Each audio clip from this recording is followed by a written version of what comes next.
What I want to do really is give a paper pretentiously called, deliberately, The Axioms of Libidinal Economy, which is really just an attempt to sketch some basic positions. It will leave a lot out, so you'll find it easy enough to criticize later. The problem or question of libidinal economy is rarely confronted in its radical form. Instead, we tend to isolate or identify certain elements of libidinal economy treated as acceptable or unacceptable, which we then praise or reject. In doing so, we remain in a moral or ethical discourse that renders judgment on whether libidinal economy is good or bad, or whether there is a good libidinal economy or bad, or both. This not only gives us an ethics, but also a task to separate good libidinal economy from bad, a task that is seemingly infinite, and so our ethics and our judgments never stop, and never stop being disputed, as someone's good libidinal economy becomes someone's bad libidinal economy. I want then to identify and confront the axioms of libidinal economy. I want then to identify and confront the axioms of libidinal economy, and in particular their connection. The two axioms I have are: one, every economy is libidinal, and two, every libido is economic. We can first reject one or both of these axioms. In a sense, this is to rule out the problem of libidinal economy altogether. So for axiom 1, we could deny that the economy is a matter of libido, arguing instead it is a matter of labor, it is a matter of prices setting values, it is the human organization of exchange, and so on. In this way, the question of libidinal economy as something that concerns us in the world does not seem to arise. The economy might be many things and cause many problems, but it would not be libidinal. This, I would imagine, is quite a rare position, but by no means impossible. The denial of axiom 2 might concede that axiom 1 is correct, the economy is a matter of libido or desire, but this does not mean that our libido or desire is economic. Our own drives would not correspond to an economic form, most famously given by Freud, as in the quote Ben put up. This has been, and probably still is, a remarkably common position. The world might be the expression of desires or drives, but these desires or drives are not the mechanical or economic forms Freud suggests. Such arguments, which I think usually start with Jung, also usually take on a vitalist form of desire or drive as force or excess beyond the economic or any other determination. This already compressed sketch might suggest that the acceptance of libidinal economy is less common and more complex than we might usually assume. Part of our position as jaded post-Freudian subjects is the cynical acceptance that everything is driven by libido as a matter of course. This cynicism, on closer examination, however, often breaks down into a more romantic celebration of freedom or excess, libidinal or not, against the economic. In a sense, we do not have libidinal economy, but libido versus economy, in which our own desires exceed the constraints of the economic, beneath the cobblestones, the beach. We can also have libido versus libidinal economy, in which the excess of our libido or desires, which certainly can be conceived of as social or cosmic rather than individual, exceed any capture or constraint or canalization by libidinal economy. There is a good libido of excess and a bad libido that is bound up in things or invested in them, only to be sold to us. The slogan of libido versus libidinal economy would be "enjoy without shackles," as Alain Badiou has identified. Again, these are moral or ethical critiques which play off the two axioms against each other, but mainly rest on the repression or denial of axiom 2. The difficulty of every libido being economic is that it seems to foreclose the space of the critique of capitalist economy. Libidinal economy would lose its critical edge, and even worse, it would seem as if either the economic has colonized the psyche, or perhaps worst of all, the psyche was always capitalist or economic from the start. This is the point made in a metaphor of Freud's from the interpretation of dreams, which Samo talks about in his book, in which our unconscious wish is, quote, the capitalist who produces the psychical outlay for the dream. What if this wasn't a metaphor? What if our desire was a capitalist investing in dreams and symptoms and anything or everything else? What if we were capitalist subjects in a very literal and libidinal sense? This is the risk. The threat that Freud's model of the unconscious as sexual through and through and economic or mechanical through and through was the ending of the romantic unconscious. Hence the difference of Freud to all the various vitalisms and the hostility of virtually all other forms of the unconscious to that argued by Freud, which we can find in D.H. Lawrence, Jung, Ludwig Klager, etc. The scandal was not so much that the unconscious was sexual, which was beginning to be accepted by various vitalists and trace in the romantic unconscious. The problem was not sex, but sex as economy or mechanism. In this sense, we could say that the true inheritors of Freud were the abstract visions of humans as comedic machines found in the modernism of Wyndham Lewis, or the bitter vision of sexuality as mechanical performance in T.S. Eliot's The Wasteland. So this is a quote from The Wasteland. If you don't know The Wasteland, it contains what in my mind is the most depressing sex scene in Western literature. But we could discuss that. I'm always looking for good examples of depressing sex scenes. Many other things I need examples of. So this is the end of the most depressing sex scene in Western literature, in my opinion. Her brain allows one half-formed thought to pass, well, now that's done, and I'm glad it's over, which is one of my favourite lines. It's applicable to so many social situations. When lovely woman stoops to folly and paces about her room again alone, she smooths her hair with automatic hand and puts a record on the gramophone. So she's just had what I think we call these days bad sex. But here, sex is rendered as parallel to this turning of the gramophone, the turning of the drive. This mechanical vision of sexuality, I think, considering the aggressive and disgusted forms it takes in Lewis and Eliot, there's a lot of misogyny here, so I'm not pretending there isn't, but I think is difficult to accept as a fact. That's one of the big tensions of libidinal economy, to accept that our libido might be mechanical. Herbert Marcuse is one sign of the tension over the concept of the libido as economic, as he tries to recover libido against libidinal economy. This involves disputing Freud's vision of mechanical sexuality, especially in the form of the death drive. To save libido, it must be identified with the binding of eros, and so seen as a constructive drive. This possibility of the drive, mutilated and violated by capitalist society, can then be reconstructed as a point of disadaptation and critique of capitalist society, as long as we resist the mechanical vision of the unbinding of the death drive. Here the split takes place at the level of the drive, which is why Marcuse's thought has proved vulnerable to those reconstructions of Freud which note the identification of eros and the death drive. So Marcuse, in a sense, tries to split the drive in two, as Freud does, eros and death drive, but remains vulnerable to those who identify eros and death drive, Laplanche and Pontalis, Lacan, etc. In Marcuse, the dualism of the drives is necessary to maintain the distinction of good and bad libido. If there is only one drive, it is sexual and it is entropic, if we like, then we have the mechanical vision of the libido as economic. Even here, however, resistance is still possible.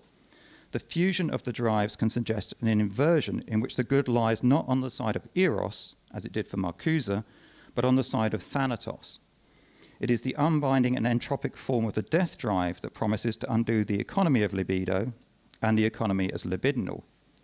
In this case, we would not have a restricted economy in which the drives were bound together, but the death drive as excess or general economy, to use Bataille's terms.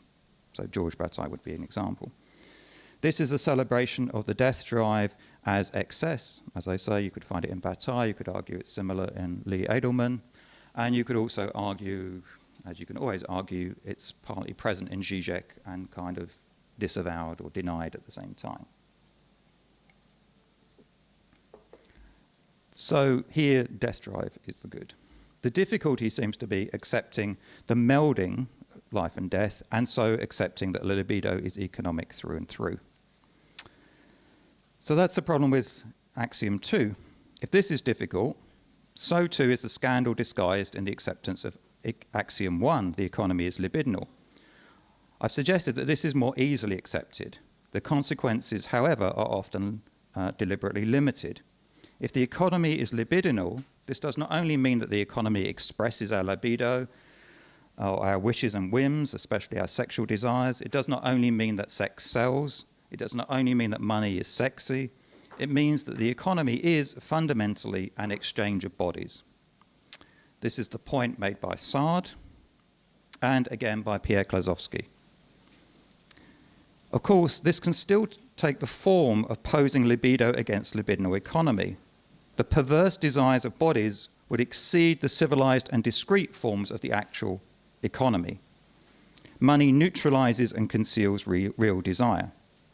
We can reveal the true libidinal flows and abandon all the disguises and misdirections of the actual economy. So this would be, like we exchange money, but really we're exchanging bodies, so why not just exchange bodies? Why not make it literal? Why not have sex or offer yourself sexually? Now my mind is filled with horrible visions. But you get what I mean. In Klosowski, this comes in playing off Fourier's vision of libido as play and Sard's vision of libido as kind of court mask. Fourier takes libido as a new principle of flux and flow that exceeds the limits of economy, while Sard, for all his bravado, remains within an economic vision of exchange and trade, if not of the violent subjugation of bare life, as suggested by Adorno and Horkheimer and then Pasolini. In a similar way, Klosowski had previously chided Sard with not being able to accept the innocence of becoming suggested by Nietzsche. So the problem is with Sard's vision is it's too serious for Klosowski.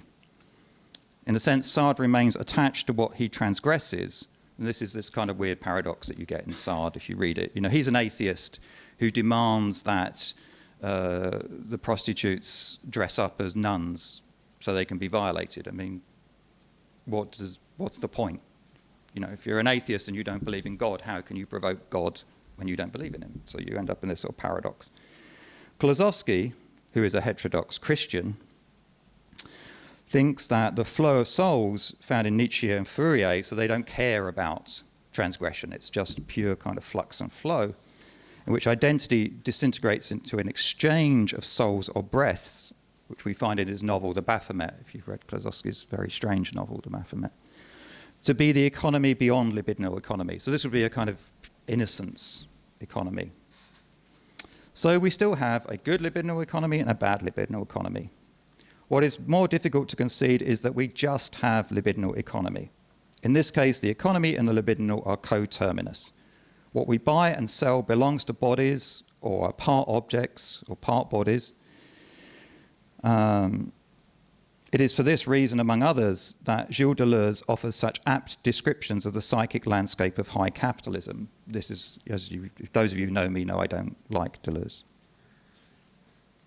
I just don't like him much. I think he's very clever, but I just don't like him. And I think one of the powerful things, though, that Deleuze is so kind of irresistible is that his work does provide this sort of description of a kind of phenomenology of capital, if you like.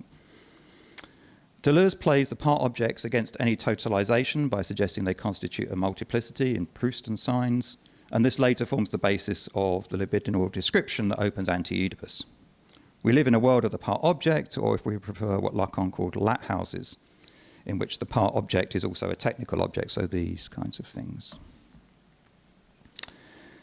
We might be familiar with the joy that is sparked by the act of purchasing, in which what we purchase is somehow not particularly relevant. This might be seen as the act of the collector. Walter Benjamin remarks that the mark of a book collector is that they have not read all the books in their library. So this is how you know someone is a collector and not something else. So when the students come to my office and they say, have you read all the books in this room? And I say, yes, that marks me as not a book collector. To be a collector, there should be books I have not read. To be fair, they're largely at home in piles around me, but I'm not a proper collector.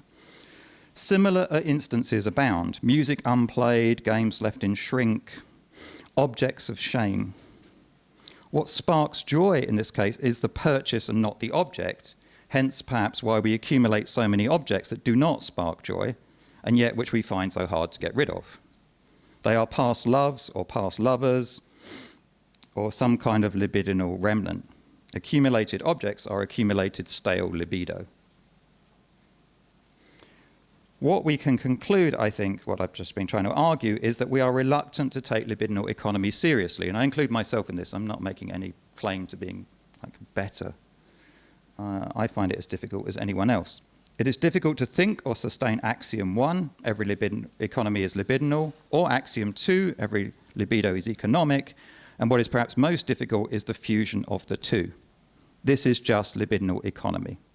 The two-word phrase condenses the fact that the libido is economic and the economic is libidinal. And I would say this accounts for the scandal of Jean-Francois Lyotard's book, Libidinal Economy, which other people here will talk more about and better about than I can. I think the scandal of this book is that it is the attempt to think this fusion like to the end, in some sense, although it has its compromises. Also, interestingly, I think if I'm right, Ben added crisis times after. It was a libidinal economy first? I don't know. That's what I remember. So I wrote about libidinal economy, not crisis. But I think it's interesting that the texts I'm primarily thinking about, libidinal economy, Anti-Oedipus, Pierre Klosowski's work, all relate to the crisis of 73. What Alberto, my friend, calls 73 thought, not 68 thought. So there's something here to do.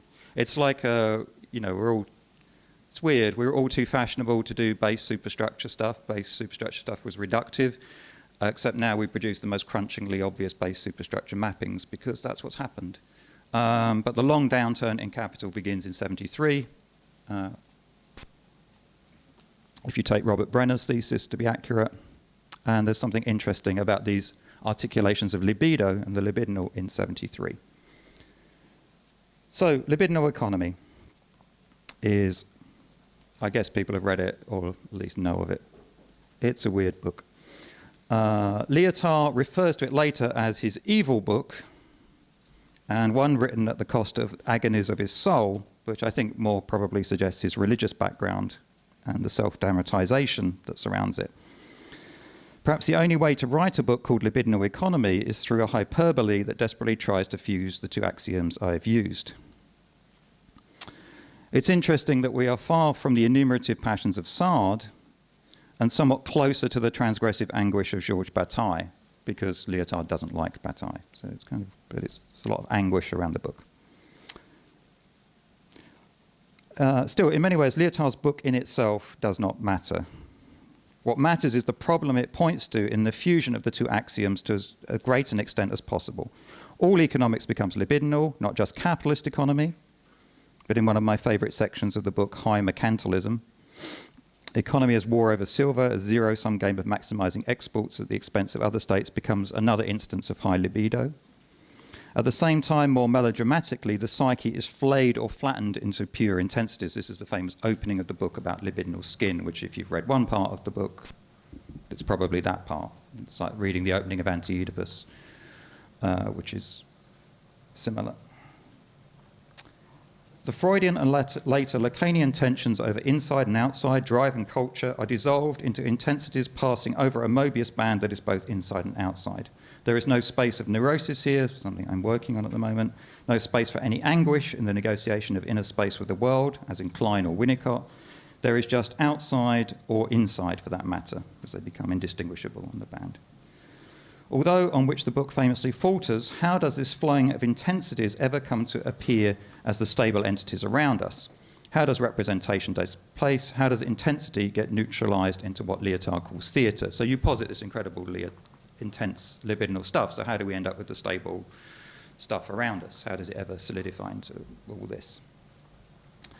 The book becomes, as Lyotard himself declared, a dead end. It lost in Lyotard a lot of friends, especially amongst his comrades on the left, who rejected his famous claim that the workers enjoyed their own subjection to the new order of capitalism. In fact, however, the book was given little actual critique. Perhaps the most interesting was the angelic response of Gelareh and Christian Jambet, who rejected Lyotard's Sardian leftism in the name of the monastic forms of cultural revolution. The fusion of libido and economy could not be sundered by more libido and less economy, but only by the rejection of libido altogether in the name of celibate flight, the Christian monks into the desert and of the students of the Cultural Revolution into the countryside. The angel is the non-sexed rejection of family, state, and capital. I'm not suggesting this is a good thing, but it's an interesting moment. It is telling that the response to the fusion of the two axioms, taken to a fairly extreme extent, was the rejection of both axioms at root.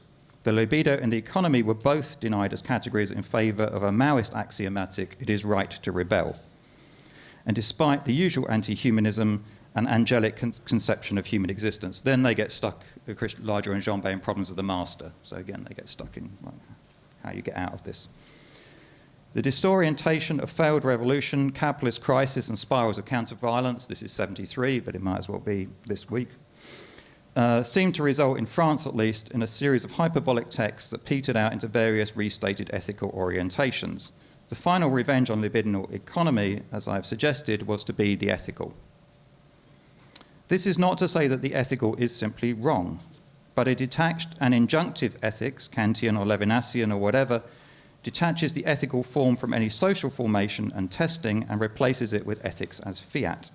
It seems as if the viable possibilities of cultural and political formation had been dissolved in the claims of cultural revolution that disintegrated it into multiple signs and libidos.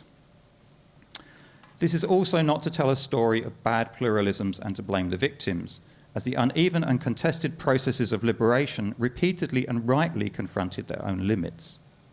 This would be another way of saying libido is bad, when, ironically, this libido emerged out of this thinking of revolution.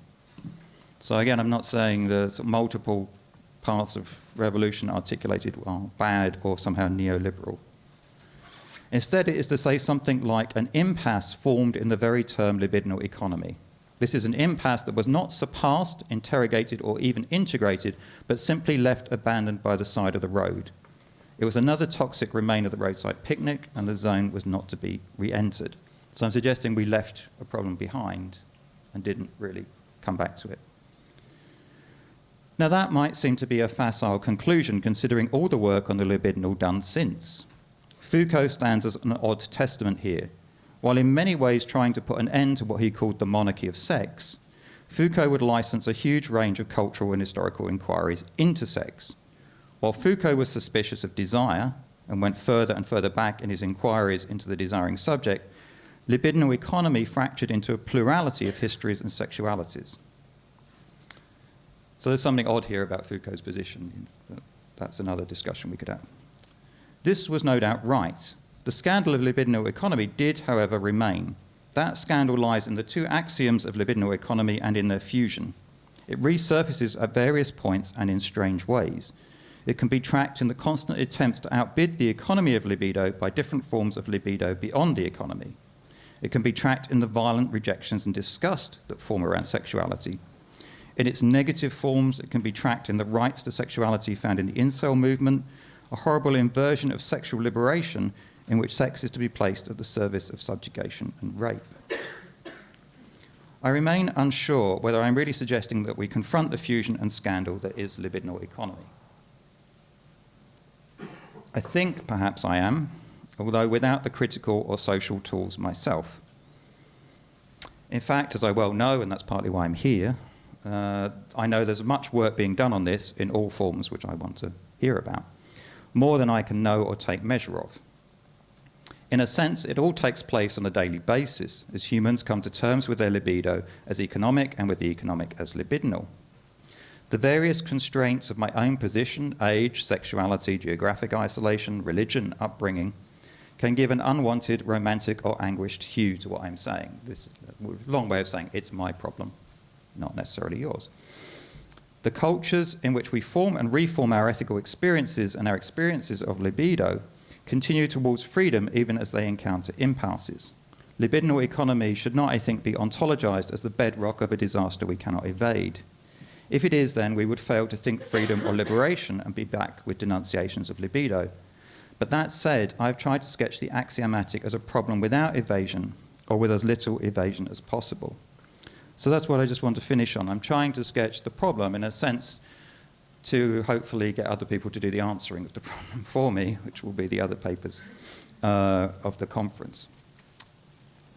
So yeah, that's my suggestion, that we could reformulate or think through a cultural or an ethical experience, not an ethics as simply a judgment of good and bad, but an ethics of, like I said, a kind of working through of the problem of libidinal economy as a culture, as even a revolutionary culture.